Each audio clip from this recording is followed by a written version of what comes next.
Hi hello എല്ലാവർക്കും നമസ്കാരം. എൻ്റെ പേര് ജംഷീർ. ഒരു chapter 2 question sure answer sure mark എന്ന മോട്ടോ ഉയർത്തിപ്പിടിച്ചുകൊണ്ട് നമ്മൾ നടത്തുന്ന വാർഷിക പരീക്ഷയുടെ ക്യാമ്പയിനിലേക്ക് എല്ലാവരെയും ഒരിക്കൽ കൂടി സ്വാഗതം ചെയ്യുന്നു. ഇന്ന് നമുക്ക് ചർച്ച ചെയ്യാനുള്ളത് +1 ഹിസ്റ്ററിയിലെ 9ാം ചാപ്റ്റർ ആയിട്ടുള്ള കണ്ടെത്തലുകളുടെയും കണ്ടുപിടുത്തങ്ങളുടെയും യുഗം എന്ന് പറയുന്ന ചാപ്റ്ററാണ്. ഇതിൽ ഒരുപാട് ഭാഗങ്ങൾ പറയുന്നുണ്ട്. കണ്ടുപിടുത്തങ്ങൾ അതുപോലെ തന്നെ കണ്ടെത്തലുകൾ എങ്ങനെയാണ് ചരിത്രത്തിന്റെ മാറ്റങ്ങൾക്ക് കാരണമായെന്നൊക്കെ പറയുന്ന ഒരു ഭാഗമാണ് ഈ ചാപ്റ്ററിലുള്ളത്. പക്ഷെ നമുക്ക് അതിലേക്കൊന്നും വല്ലാണ്ട് പോകേണ്ടതായിട്ടില്ല. ചാപ്റ്ററുമായി ബന്ധപ്പെട്ട് നമുക്ക് വേണ്ടത് ഏറ്റവും ഇമ്പോർട്ടൻ്റ് ആയിട്ട് വരുന്ന 2 ക്വസ്റ്റ്യൻ ആണ്.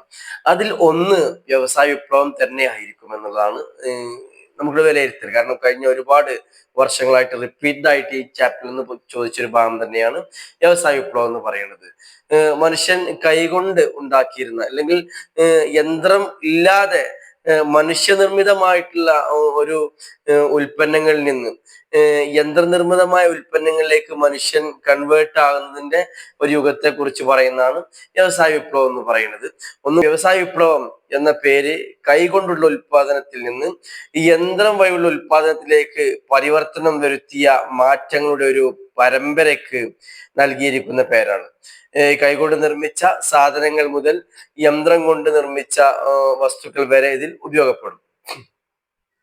യന്ത്രങ്ങളുടെ കണ്ടുപിടുത്തവും സാങ്കേതിക വിദ്യകളുടെ വികസനവും ആദ്യ ചരക്ക് ഉൽപാദനത്തിൽ പ്രത്യേകിച്ച് തുണി, ഇരുമ്പ് വ്യവസായങ്ങളുടെ വർധനവിന് കാരണമായി.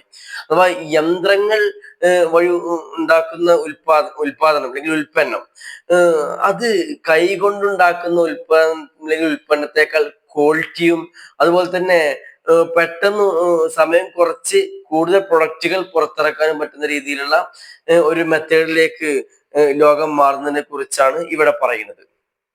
ഇവക്കൊപ്പം ആവിശക്തി ഉപയോഗിച്ചുള്ള വേഗത്തിലുള്ള ഗതാഗത മാർഗങ്ങൾ പ്രചാരത്തിലായി. ലോഹ സാങ്കേതിക വിദ്യയിലെ വികാസം, ഖനന സാങ്കേതിക വിദ്യയിലെ പുരോഗതി ഇവയെല്ലാം വ്യവസായ വിപ്ലവത്തിന്റെ ആക്കം കൂട്ടി. വ്യവസായ വിപ്ലവത്തിന് ഖനനം അതുപോലെ തന്നെ നമ്മുടെ ലോഹം അതുപോലെ ഉള്ള ഇരുമ്പ് പോലുള്ള വസ്തുക്കളുണ്ടല്ലോ, ഇവിടെ കണ്ടുപിടുത്തം ഇത് വ്യവസായ വിപ്ലവത്തിലേക്ക് പെട്ടെന്ന് ആക്കം കൂട്ടി എന്നാണ് പറഞ്ഞു വരുന്നത്. ഏറ്റവും പ്രധാനപ്പെട്ട മറ്റൊന്നാണ് വൈദ്യുതിയുടെ വരവെന്ന് പറയുന്നത്. വൈദ്യുതി ഉണ്ടാവുന്നതോടുകൂടി മനുഷ്യന്റെ ഊർജത്തിനപ്പുറത്തേക്ക് മറ്റൊരു ഊർജം ഉപയോഗപ്പെടുത്താനായിട്ട് പറ്റും. അതുവഴി കൂടുതൽ പ്രൊഡക്റ്റുകൾ ഇറക്കാനായിട്ട് പറ്റും. സ്പീഡപ്പ് എന്ന് പറയുന്ന ഒരു സാധനം കിട്ടുകയാണ്. എക്സാമ്പിൾ പറയുകയാണെങ്കിൽ നമ്മള് ഒരു ടാങ്കിലേക്ക് വെള്ളം നിറക്കുകയാണെങ്കിൽ, കൈകൊണ്ട് നിറക്കുകയാണെങ്കിൽ രാവിലെ മുതൽ വൈകുന്നേരം വരെ നമ്മൾ വെള്ളം കോരിക്കൊണ്ടേ ഇരിക്കേണ്ടി വരും. അത് വെറും മിനിറ്റുകൾ കൊണ്ട് നമ്മുടെ ജലം നമ്മുടെ ടാങ്കിലേക്ക് എത്തിക്കാനുള്ള മാർഗം മോട്ടറിലൂടെ കഴിയും, അല്ലെ, പമ്പ് സെറ്റിലൂടെ കഴിയും. ഇത് വൈദ്യുതി എന്ന് പറയുന്ന ഊർജത്തിലൂടെ വരുന്നതാണ്. എന്താണെങ്കിലും എന്ത് ഊർജം ഉപയോഗിച്ചിട്ടാണെങ്കിലും ചെയ്യുന്ന പ്രവർത്തനം മനുഷ്യന്റെ ഊർജമല്ലാതെ മറ്റൊരു ഊർജം ഉപയോഗിച്ചുകൊണ്ട് പെട്ടെന്ന് കാര്യങ്ങൾ ചെയ്യാൻ പറ്റുമെന്ന് മനുഷ്യൻ മനസ്സിലാക്കി ഈ കാലത്ത് എന്നുള്ളതാണ് വാസ്തവമായ സത്യം. അതുപോലെ തന്നെ ഇതെല്ലാം സാക്ഷിയായ ആദ്യ രാജ്യം ബ്രിട്ടനാണ്. ശരിക്കും ബ്രിട്ടനിലാണ് വ്യവസായ വിപ്ലവം സ്റ്റാർട്ട് ചെയ്തെന്ന് പറയുന്നത് നമ്മൾ മടി കാണിച്ചിട്ട് കാര്യമില്ല. അതുകൊണ്ട് തന്നെ ഇന്ത്യയിലേക്കും പെട്ടെന്ന് വ്യവസായ വിപ്ലവം എത്തിയിട്ടുണ്ട് കേട്ടോ. കാരണം ബ്രിട്ടൻ വ്യവസായ വിപ്ലവം എത്തുന്ന സമയത്ത് ബ്രിട്ടന്റെ കോളനിയാണ് ഇന്ത്യ. ഓക്കെ, ഇത്രയെങ്കിലും മനസ്സിലാക്കി വെക്കുക. വ്യവസായ വിപ്ലവവുമായി ബന്ധപ്പെട്ട് എപ്പോഴും ഈ ചാപ്റ്ററിൽ നിന്ന് വ്യവസായ വിപ്ലവം ഒരു ക്വസ്റ്റ്യൻ ആയിട്ട് വരാറുണ്ട്. ഓക്കെ, ഈ ചാപ്റ്ററിൽ എപ്പോഴും ചോദ്യമായിട്ട് വരുന്ന മറ്റൊരു ഭാഗമാണ് ടെക്സ്റ്റൈൽസ് മേഖലയിലെ വ്യവസായ വിപ്ലവം എന്ന് പറയുന്നത്. എന്താണ് ടെക്സ്റ്റൈൽസ് മേഖല വ്യവസായ വിപ്ലവം മാറ്റങ്ങൾ വരുത്തിയത് നമുക്ക് നോക്കാനായിട്ടുണ്ട്. അത് നമുക്ക് അതിലേക്ക് ഇറങ്ങിച്ചെല്ലണം.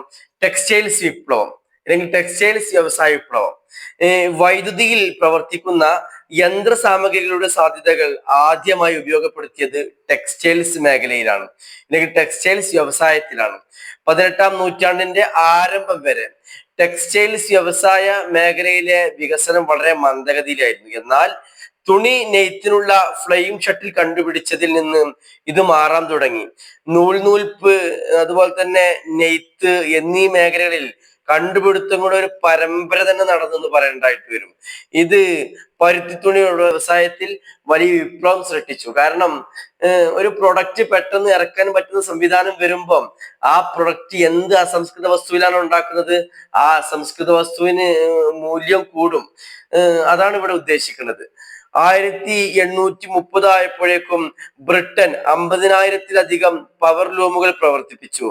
പരുത്തി ഉൽപ്പന്നങ്ങൾ അതിന്റെ കയറ്റുമതിയുടെ പകുതി ചെയ്തു തുടങ്ങിയെന്ന് പറയേണ്ടതായിട്ട് വരും.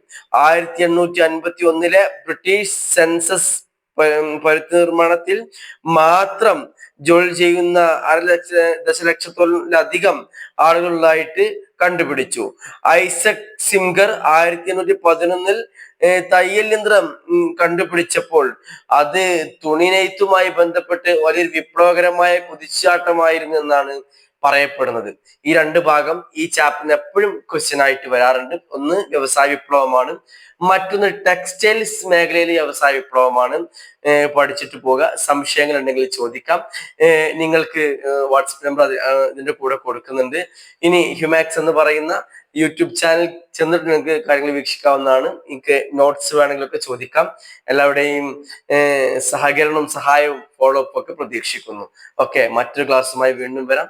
Thank you.